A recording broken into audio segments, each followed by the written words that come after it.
இது இந்த வாரம் ஊருக்கு போயிட்டு வந்தார். ரித்தோட அப்பா அவர் எடுத்துகிட்டு வந்தார். அம்மா கொஞ்சம் காய்ங்க, தக்காளி, பழம் எல்லாம் கொடுத்துட்ருக்காங்க. அதில் தக்காளி, பப்பாய, பரிங்கப்பழம் கொடுத்துருக்காங்க. பரிங்கப்பழம் மாமியார் கொடுத்துருப்பாங்க.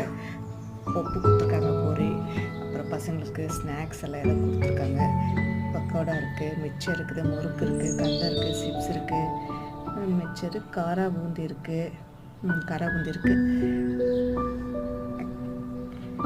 இருக்குது. அப்புறம் இதில் மஞ்சப்பள்ளி ஏதாவது கொடுத்துருக்காங்க, என்னன்னு தெரியல. இதில் பார்த்தா தான் தெரியும். இதில் மாங்காய் கொடுத்துட்ருக்காங்க, ரெட் மாங்காய் கொடுத்துட்ருக்காங்க. ரொம்ப நல்லாயிருக்கும். இதை அப்படியே சுட சாப்பிடலாம். பழுத்திருக்கும் போல இருக்குது. பார்க்கணும் போல, கட் பண்ணி சாப்பிடணும். அதுக்கப்புறம் என்ன, இதில் எதாவது கவரில் எதாவது கொடுத்துட்ருக்காங்க. இதில் என்னன்னு தெரியல. ஆப்பிள் பழமும் மாதுளம்பழம் கொடுத்துட்ருக்காங்க. இதில் காய்ங்க, கொய்யக்காய், முள்ளங்கி, பீட்ரூட்,